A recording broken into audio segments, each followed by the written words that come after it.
All right, so some of you I just met just now, some of you I haven't yet. So I'm Sarah Dahlen. I'm the librarian here, a reference and instruction librarian. And I also coordinate the information literacy assessment on campus.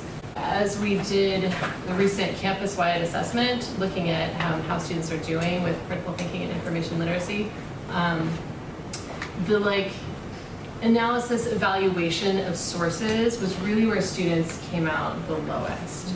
I mean, to be fair, there was a lot of room for improvement in most of the areas of information literacy, but this was really the lowest area that students seem to be struggling with, at least in terms of the measurements that we did for the purposes of the assessment. So it does seem like something that we need to focus on as a campus, like making sure that students are able to analyze the information that they're using. But before I go there, let me float this as a possible maybe overarching thing. Tell me if you think this really encompasses what we're trying to get students to do or not.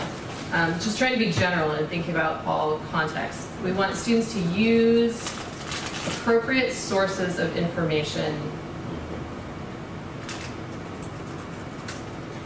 in their papers, in their projects, in their lives.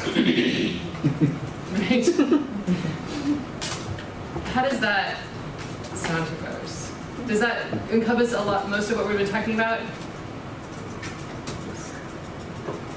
probably doesn't catch quite everything.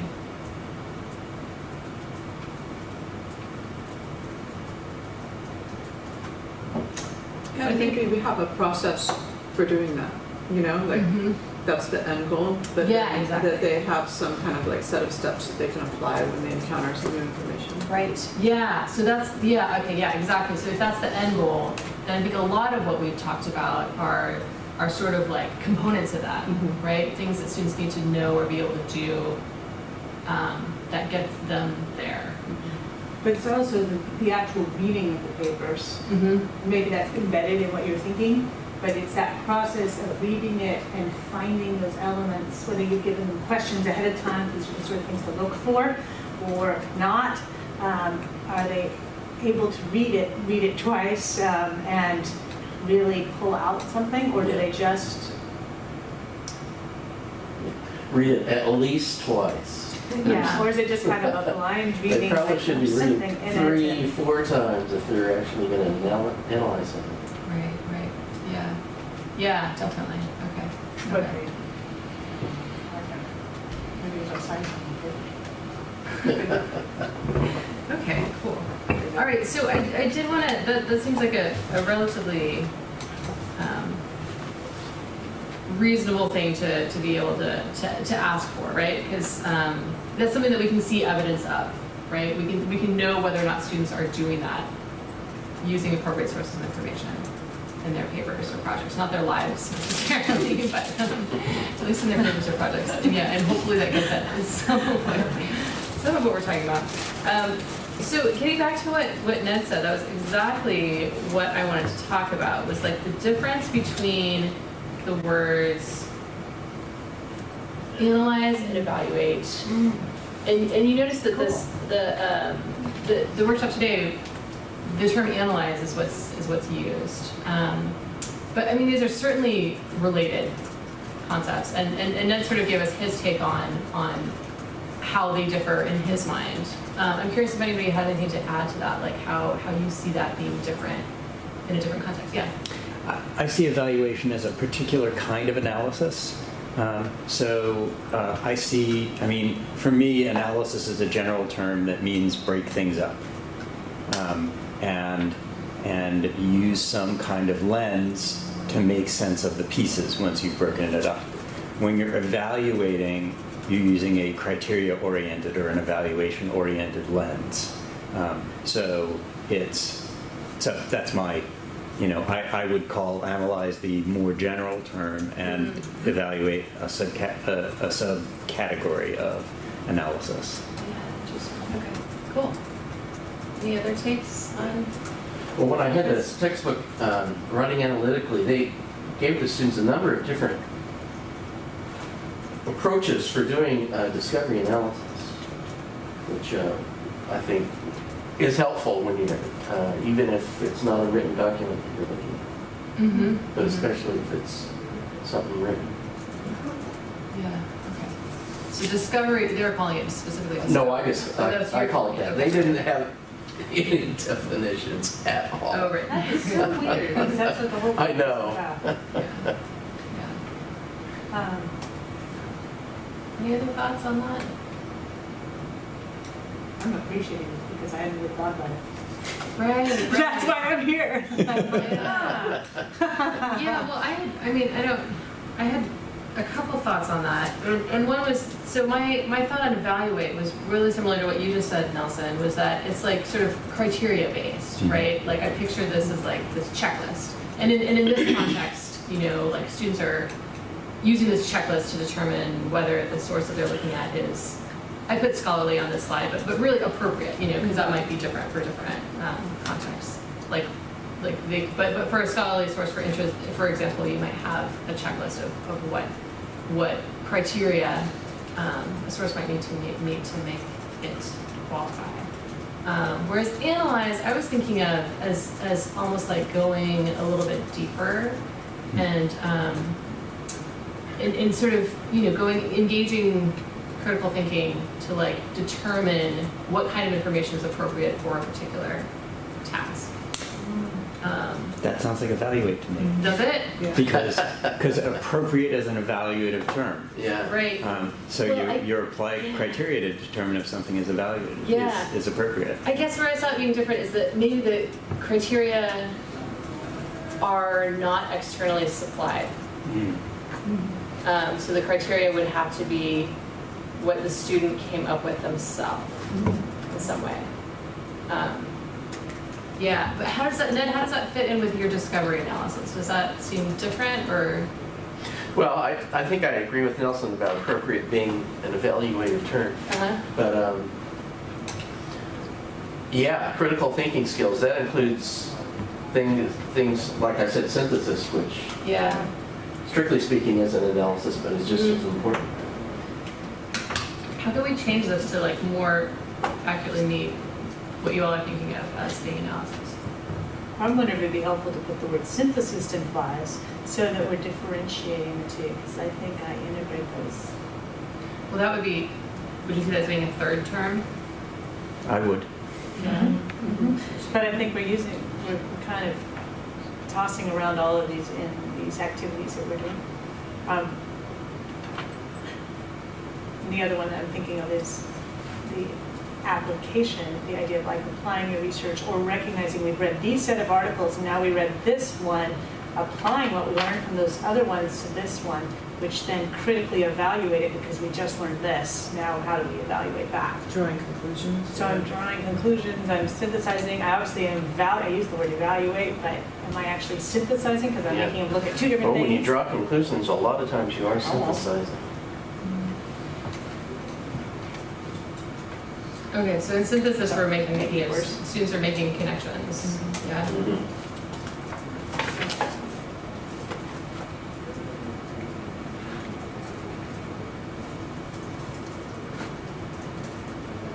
Anything else that needs to be added to that definition? I often think of it as not only making connections, but then coming up with new things. Oh, because of this and this, Mhm. you know, Right. there's an element of just discovery. Yeah. Synthesis literally means putting things together, right? Right. You're synthesizing, you're putting things Yeah. together. So analysis is breaking it apart. Synthesis is putting it together. Sometimes I think about synthesis, one of the ways to get to a conclusion is to imagine a conversation of the sources. You're having a conversation with all of these sources, and it's you're putting your spin in the synthesis. It's kind of how I look at that. When students are synthesizing information, it's being able to put it together with their unique spin of that. Right. Yeah, that idea of like scholarship is a conversation, Yeah. and then the student has to be part of the conversation, Yes. not just by repeating what other people have said, right? But by adding their own thoughts on top of that. Maybe that's our way of thinking of research. You now collected this data, these data, and how do they fit in our broader knowledge about these systems? We don't usually talk about it in the style that you just did. And I don't know if that's just to do with disciplines or me not understanding. I don't know, maybe I should bring that up. I'm trying Oh, yeah. Yeah. to navigate language. So how does this sound? So they're making connections between the information sources and relating it to their own work, sort of a general work. Is that? Or understanding. Yeah. Okay. Might be broader, so that I'm not just. Yeah. Okay. So I'm curious whether you all think that these different skills, I guess, if we can call them that, are equally appropriate for all levels, for all students, for all classes, and if not, like, where do you see these fitting in best? To like, if we think about like the whole, curriculum as a whole, where would we expect students to be doing these different things? I think they need to be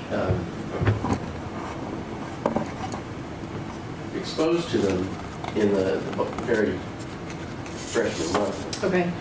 but maybe not do them, because in Bloom's taxonomy, synthesis is above evaluation and analysis. Yeah. I don't know if that's true, but it probably is. Does that feel- It takes more mental skill to put things together than to take them apart. Yeah, so does that feel true to people, or does that mean that we have to sort of like start with one and slowly build on it, or, Well, yeah, I definitely agree synthesis is a higher order skill and it's something that develops later. At the same time, I do ask my Writing 95 students who are freshmen. I've tried using an exercise as they start to get into writing their research papers, is to first get comfortable with the library, is to assign a library source as an assignment, and they have to break it down, go find one source, and then they have to summarize the source. They have to put it in format, in MLA format, for instance, and then discuss how that piece, they have to read it obviously, how that will fit their research. How's that going to fit into the ideas you want to put into your paper. So it's just kind of a running start exercise. The main reason I do it is I want them to go to the library. I want them to go to the library to get their sources. So that's one thing. did it feel like it was, had you not done that and then started doing it, and did you see a difference? Or? I started doing it just because of not seeing, good sources popping up in their paper. So it helps. It does. I don't like to use the word force, but it forces them to go there. And my hope is that once they realize that there's a lot there, that they'll keep going back. As an exercise, it seems to work. They'll do it, dutifully for points. But I haven't ever set up a way to. Maybe I should ask how well did that help you? Do some kind of follow-up on did doing this exercise help you in researching sources or a gateway in or something. You would hope that it helps. Sometimes it does seem like students go to Google just because it's familiar, right? That's what they're used to doing. And so maybe they do need a little push in a certain direction to realize that there might be other ways to find information. Anybody else have any successes or? Yeah, that textbook I was talking about, Writing Analytically, had a number of techniques for doing discovery analysis, and one of them was questioning skills. Okay. They start with, what is strange, what is interesting, what is surprising, what is significant in this thing that we've read. And then they had these other things you're looking for. What sticks out? What's anomalous? Then you're looking for things like a scale where there's two opposites, good and bad, or black and white, on which you can rank something. Is there some kind of ranking scale involved in this document that you're looking at, and things like that. And what words are used the most, what words aren't there. You do a count of things that you discover, and then these are things that you can look at and then think about. But also they brought up this idea of negative capability, which the term comes up, is it Keats or Yeats? It's Keats. And I think that's what Swaroop was talking about when he said they can't stand to have ambiguity. Because it's their take on negative capability, I don't know if Keats would agree, but their take on it was that the ability to hold something in your mind without forcing it to be definite. Hold something indefinite in your mind.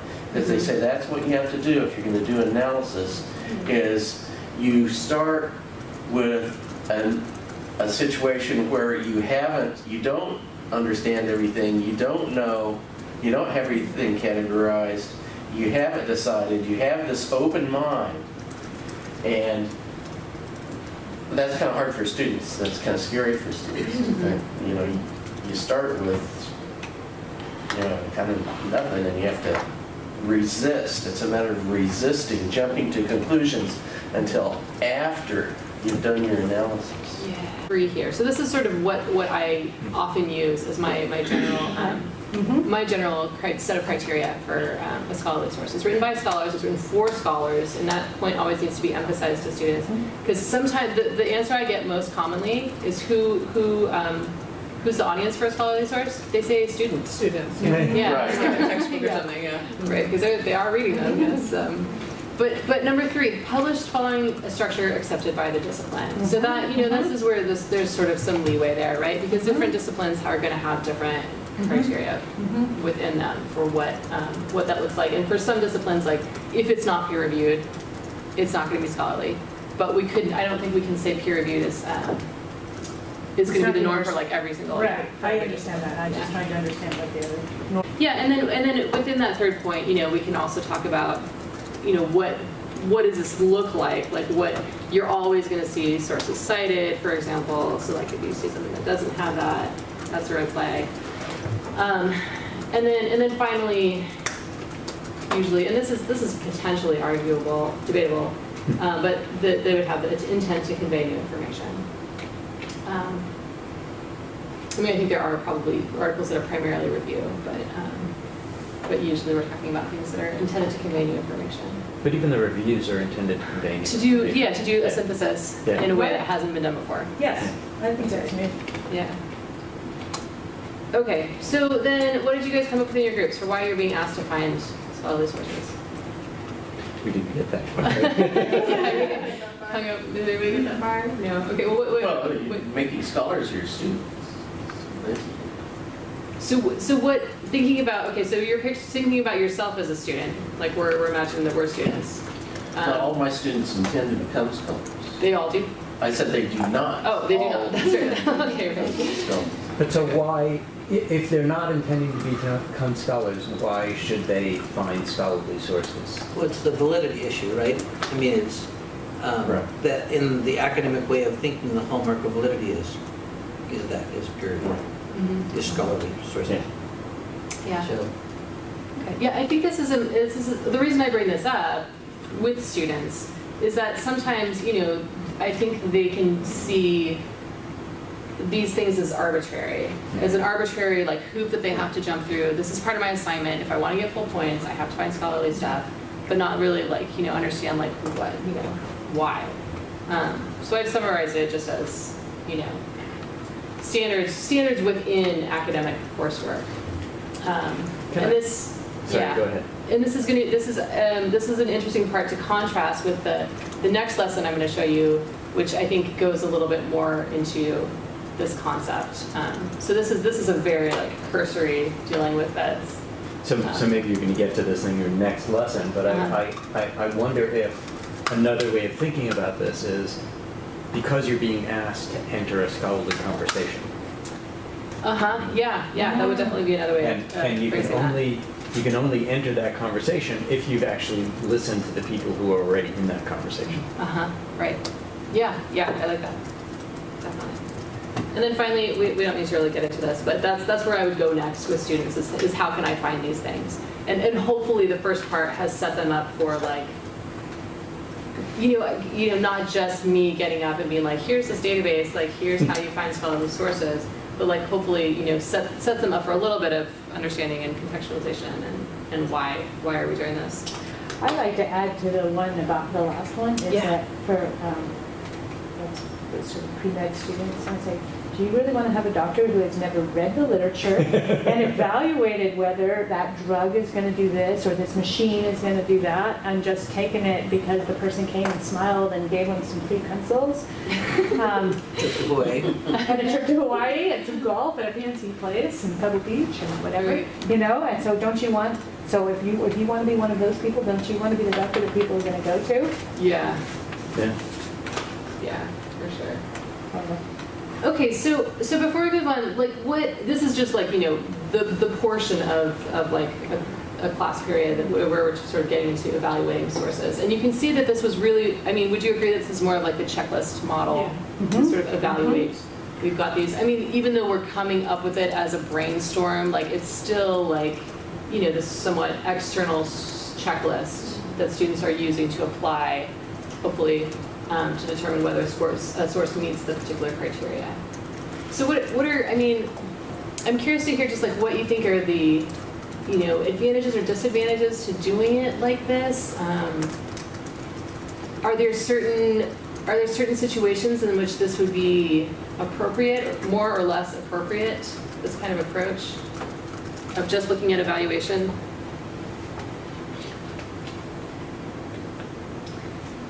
I think it's a little compliance oriented. Yeah. It's even though there's a rationale there, and you're getting them to think about the rationale, it really is about teaching them this is what you must do. Right. Yeah. I think it's totally appropriate for a student who has the assignment in hand and the assignment says use 3 to 5 scholarly sources. Right. I don't know any other way you could go about it. I mean, you know, I think the checklist approach works really well. I think as instructors, I think it's a good question to ask for any assignment, like, well, why am I asking for scholarly sources here? And communicate that to the student. Right. And, you know, that would maybe start another kind of discussion. Yeah. And when is it really necessary to have that kind of source and when is it not? I mean, our ability to anticipate the disconnect between scholarly sources and our students is really quite limited. One of my biggest epiphanies in teaching was recently, in the last several years, was reading student reflections on an article that I'd given them on assumptions. And one of the varieties of assumptions this author was talking about were causal assumptions. And from my students' written work, I realized that about 2/3 of them had read that word as casual rather than causal.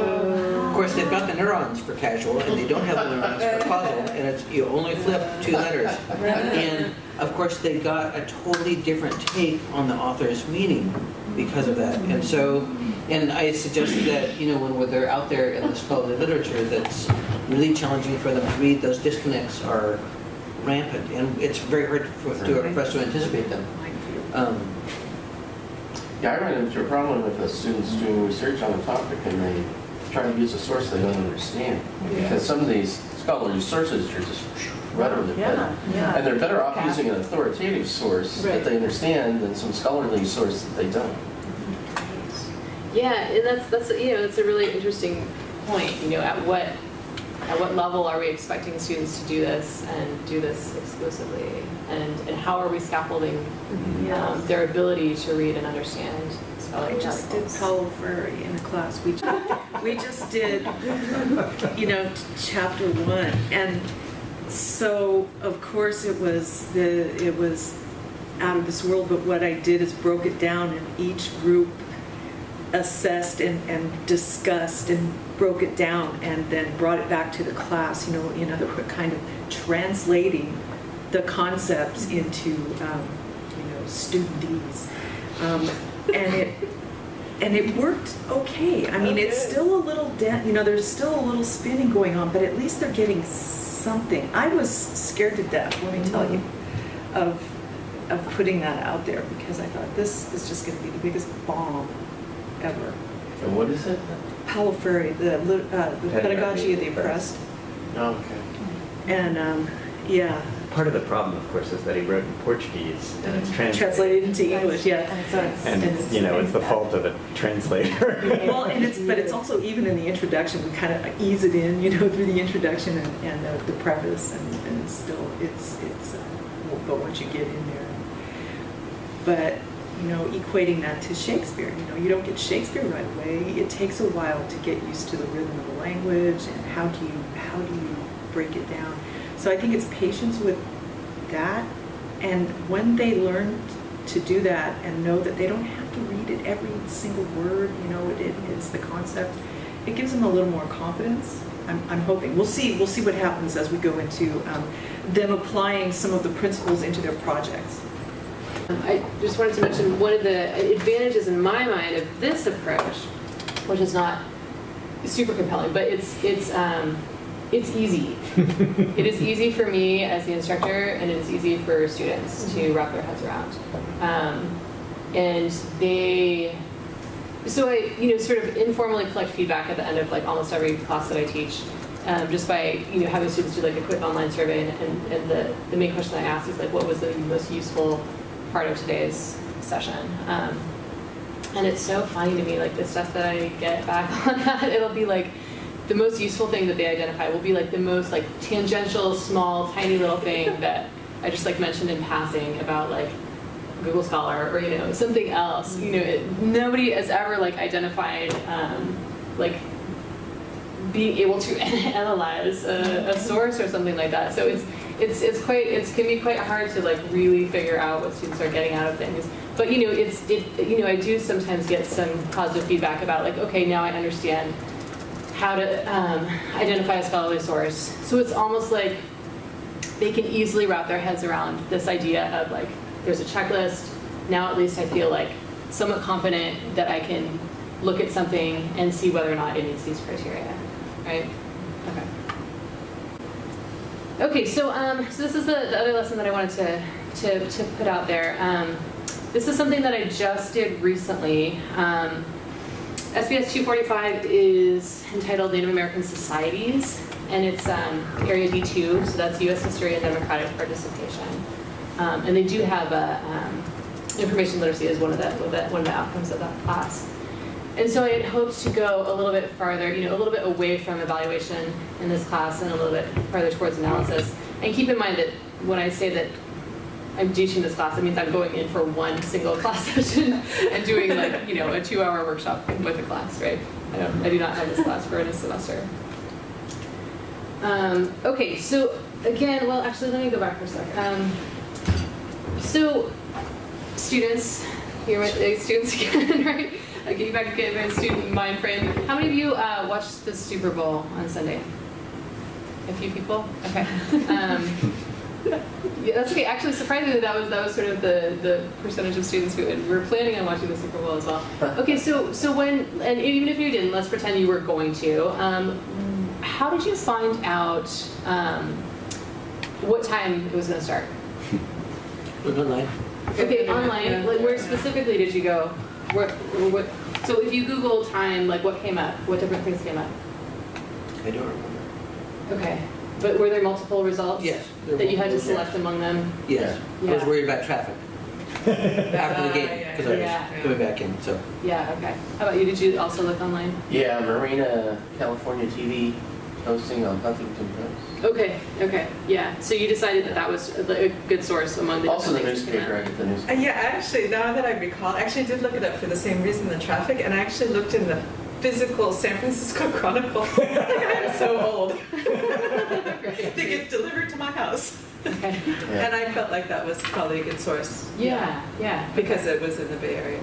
Right. Yeah. So you know it's the right time zone. Right. For you. Right. Okay. Well, what if you'd asked your spouse and they told you 3, but then the Chronicle told you 3:30. How would you go about like reconciling? Look on.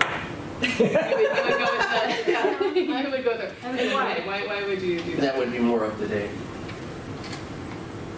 Yeah, because, stuff gets misprinted. My husband, what does he know? Heard it wrong, Uh-huh. You'd have to go to a third source, and I'm not going to go out and buy a newspaper, another one that would be ridiculous. Yeah. Okay. So like in that situation where you had like competing answers to your question, you would sort of like determine like who is more credible for that situation, And find a third and you source. you would find, yeah. Okay. So you're looking at a few different sources and trying to confirm. Purely quantitative. How many said which time in the Right, Western Hemisphere with our TV channels. Right. Yeah. Yeah. Okay. So basically, you're engaged in some sort of determining information credibility, right? In that situation, you've got different sources of information that are telling you different things, and you're determining what in that context is most credible.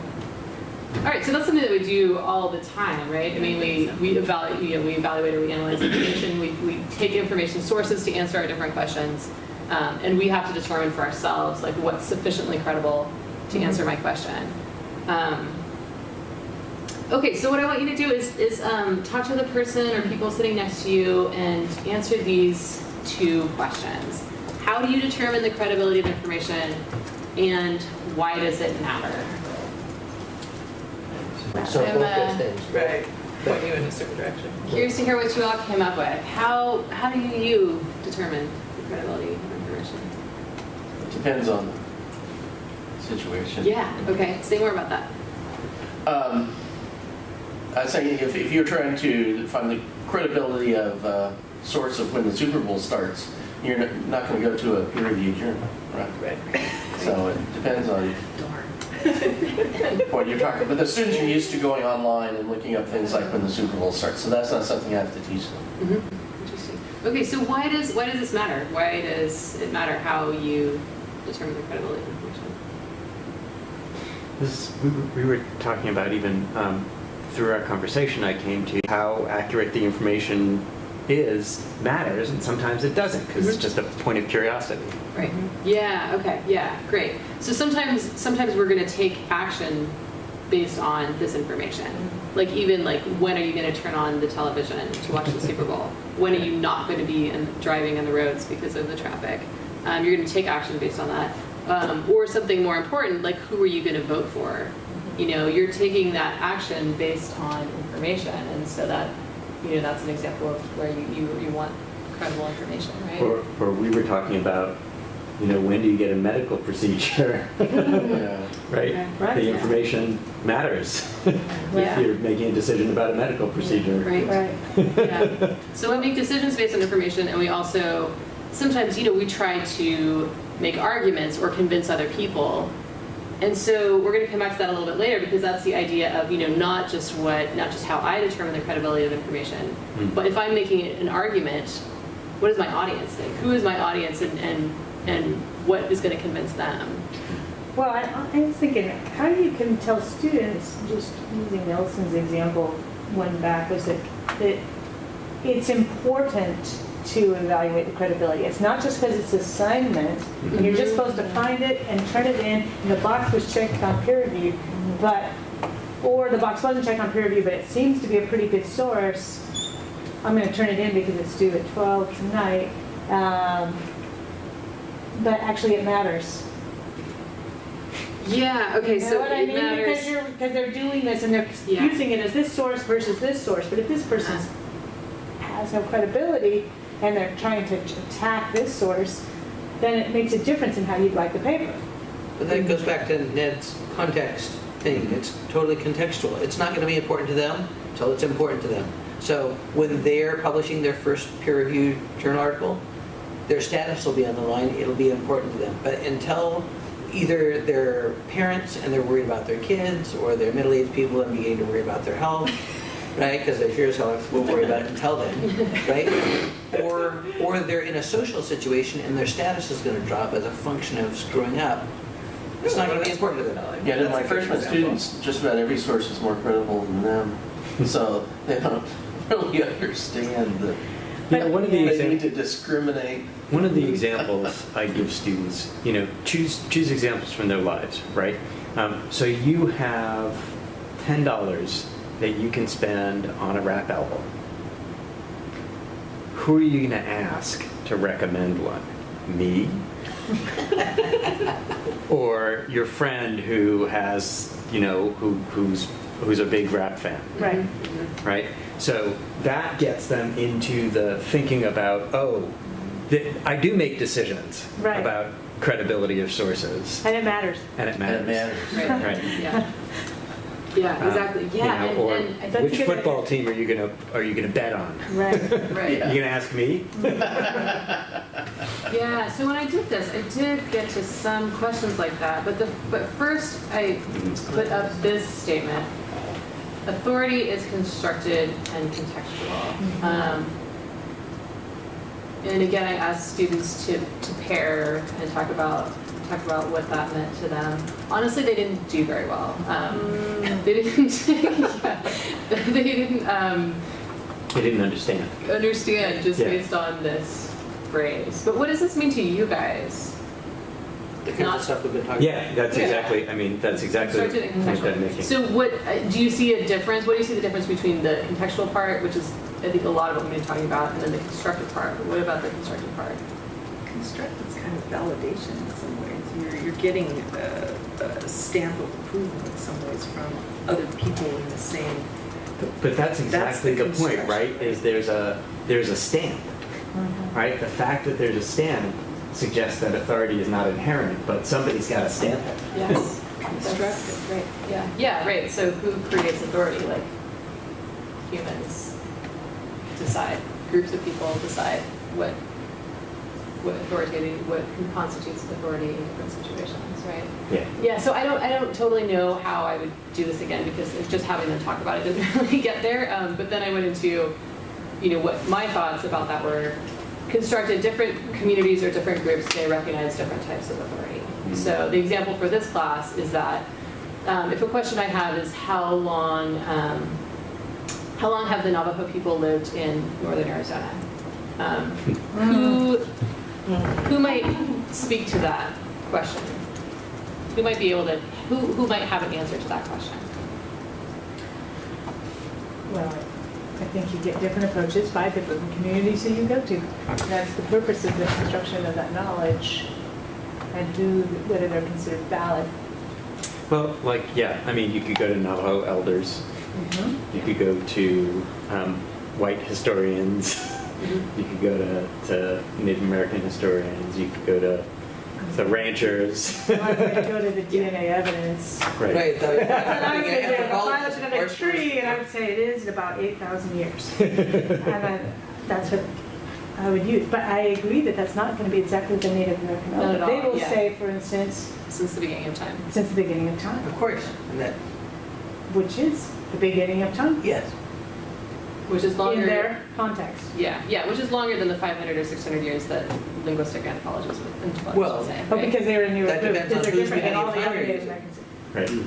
Right. Yeah, but I think yes, Right. but it would be longer than 500 or 600 years according to Navajo elders. The beginning of time is like farther back than that. Right. Yeah, that's right. But that's why the constructed is that if you're going in this context, you're going to go within your own community because that's a source of information that seems more credible than the information that we might provide, which is, or even the white historian who first came over with a very But I also Perspective. appreciate the different types of authority. That is, there's scholarly credentialing as a type of authority. There's force of personality as a type of authority. There's celebrity status as a type of, there are different types of authority. And those types of authority, they're different kinds of stamps of approval. Right, yeah, and so, you can see that I'm not making a claim here that one is better than the other. And definitely this is a history class and that is history classes and humanities, you would certainly recognize that different perspectives, different points of view might be authoritative. Okay, and then in terms of contextual, as we've been saying, it's going to be different in different situations. And your information need is going to dictate the level of authority that you desire for a particular question. You asked how you might construct this differently. Uh-huh. I think if you framed it as who do you trust, who would you trust, Right. and then gave them different situations, then they would come up with these. Yeah, right. So and I did that next, right? And Got so it. maybe that needs to be reversed. Yeah. Maybe that would help them Yeah. figure that out a little bit better. Yeah. So this is what we did next. Who would be an authoritative source for deciding what movie to watch this weekend? And so we went through all of these examples, and they did a good job of, these are real life enough situations for them that they did a good job of answering these questions. So I wonder if that had been reversed, if they would have more easily answered the Yes. next question. Although I still think that the constructed part would be tricky for them. The contextual part they seem to get a little bit more easily. It's interesting, I'm having a hard time differentiating between the contextual and the other, because they seem so interrelated Yeah. to me. So, I guess what I would say is, if I walked up to you in the street, would I know, just by your bearing, just by who you are, that you would be a great source of information about critical thinking, or that you'd be a great source of information about chemistry? No, No, I wouldn't. Why not? because we lack a common context. And it's that common context that constructs Yes. your authority. Yeah, and so, yes, so, But that authority only works in some contexts. yes, you've verbalized well the reason I was having trouble differentiating them, because they're super related. Yeah. Yeah, Well, because context constructs, yes, but then authority also plays in different contexts. yes, So I have a constructed authority as a university professor, right, because of the institution. But that authority is only in narrow contexts. yes. Without the institutional context, I have no authority. Yeah, and maybe at least for the purposes of classes, maybe it doesn't even make sense to necessarily break it down. No, probably not. Maybe we can just have define what the whole phrase means rather than separate out. For the library science graduate students, it matters. But Right, for undergraduates, not maybe not. 200 level classes. But you can have authority outside of the context of the university if granted. Right. But how do I get granted that authority? Well, just being a professor, known as a professor, can give you a certain authority in some In context. certain circles, yeah. Yeah.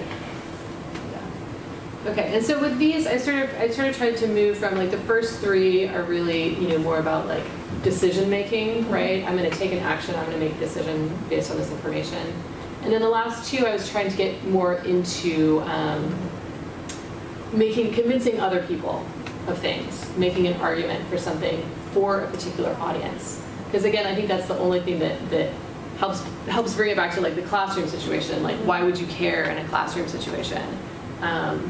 Who's authoritative and who's not? And that's again about identifying your audience and what they're going to consider credible, what they're going to be willing to trust, what kind of authority they're going to be willing to trust. So that's what we did with that, and then after that we moved into actually looking at a couple of different sources, and these were the two that I had selected. One's obviously scholarly and one's not, but they're both on the topic of uranium mining on the Navajo Reservation. And so I had students find these articles and compare. And I think, and so this was sort of almost similar to the last lesson in trying to come up with some sort of set of understanding or criteria, but I had them compare using these questions. Who wrote each article? Who is the audience? What are the characteristics of this article? And for what purpose might each article be considered authoritative? So again, like acknowledging that it's not that one article is good and the other article is bad, right? It's just that you might use them for different purposes. So do you show those two articles, have them read those two articles? Is that what you said? I did have them skim And them, then they yeah. went back and did, and then they evaluate these questions. Yeah. Okay. Yeah, and they did pretty well with just a skim. Yeah, I didn't feel like they had to read the whole thing. So when you come in for your 2-hour thing, you had that assigned beforehand? Or you skimmed in class? Yeah. I'm trying to think how you're, Yeah, we had, and I had them find them too, because that was part of it. It was like, again, the using the library thing, like, you need to be able to know, how to find things, so that was another. This is much more inductive than the other one. Right. And that's where switching those two slides, it would have made that portion more inductive too. Right. Yeah, that's a good idea. So then, we just came up with a list for each article of what, what we identified as the answers to these questions. And made sure, I think it was pretty clear to students. In this class, it turned out that the students were almost all second and third year students. So it's not that they were, completely unfamiliar with the idea of a scholarly article, and they were able to easily identify like which one was. And then just because it was a history class, I made sure to ask. So like if we're using scholarly articles exclusively for our paper on Native American history, like whose perspectives are missing, what points of view are missing, and that question might be less relevant for other classes. I'm not sure, but certainly it seems like within a history or humanities class, especially where different, it's not always about scholarly sources all the time. Like primary sources can be really important to sort of get at that, what perspectives might be missing from those. So you just alluded to something, but I haven't seen in here the distinction between primary and secondary sources. Yeah, right, yeah. So I didn't totally go there at this session. Partly because the instructor had asked me to come in and talk about scholarly secondary sources, and she was going to later in the class talk about primary sources. But I did find it hard to even bring up that question without talking at all about primary sources. Yeah, because when you talk about the New York Times article, Right. if you're using it as a primary source, Right. it suddenly becomes a whole lot more useful. Right. Yeah, and it turned out that was the one source of the two that had actually direct quotes from Native Americans that were reviewed too. So we include more perspectives. yeah. That's fascinating. But scholarly one didn't. Yeah. Yeah. Well, that's not surprising. That's too surprising, I guess, because that's the old white guy. Yeah. So then the final thing, that sort of, I won't totally go into this, but that sort of led to this idea of searching is strategic exploration. And first of all, you need to be exploring with an open mind. And then secondly, being strategic about it is about identifying ahead of time, like, okay, for this particular context, like what kind of sources am I going to need, and what does that mean for where I'm looking for them? Because again, students will go to Google because that's what's easy, that's what they know, and then it might be useful for them to be a little bit more strategic for different types of information to go to different places. Do you teach them how to do a research plan?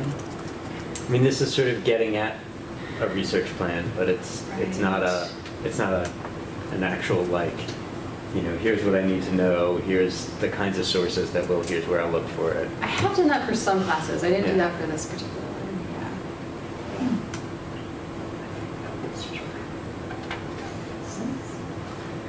So compared to the other thing, we've talked about this a little bit already, but what do you think the advantages are of more of this approach versus the previous approach? Advantages or disadvantages? Or what does it get at that's different? So why am I doing this? Besides Hopefully. The teacher told me to. Hopefully. I think, one of the things that I really appreciate about the second approach is that it's not rule or compliance governed. It's decision governed. It's strategic oriented. It's oriented around making choices for particular contexts. Like, I had such a strong reaction against, lectures or TED Talks or whatever,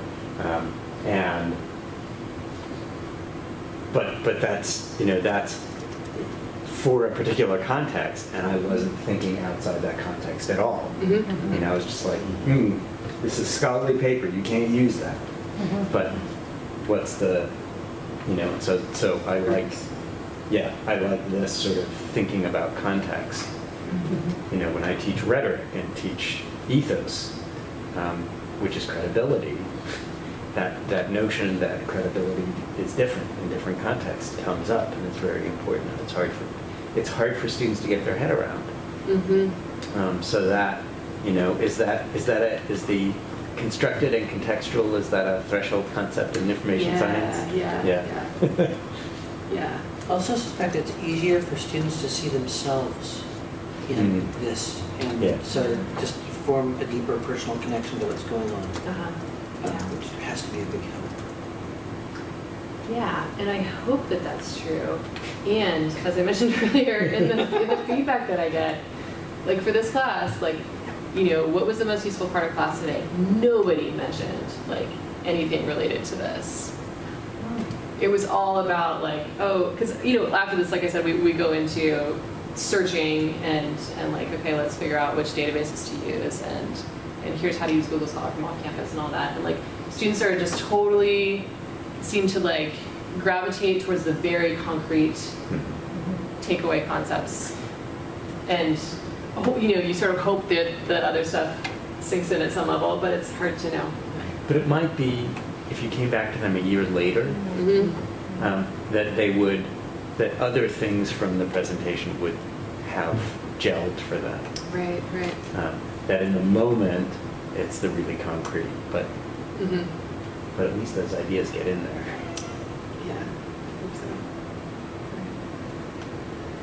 Do you think it's appropriate for like what level of instruction would you hope that students might I would start to grapple? If you did this with my writing 95 students, it would work. Yeah. Because it gets into that level of everyday life. It's really useful. The concrete. So I don't think there's a bottom limit. Yeah. Well, and aren't we supposed to be building this? Because starting with your everyday life, we're hoping that they are looking at credibility sources in their everyday life.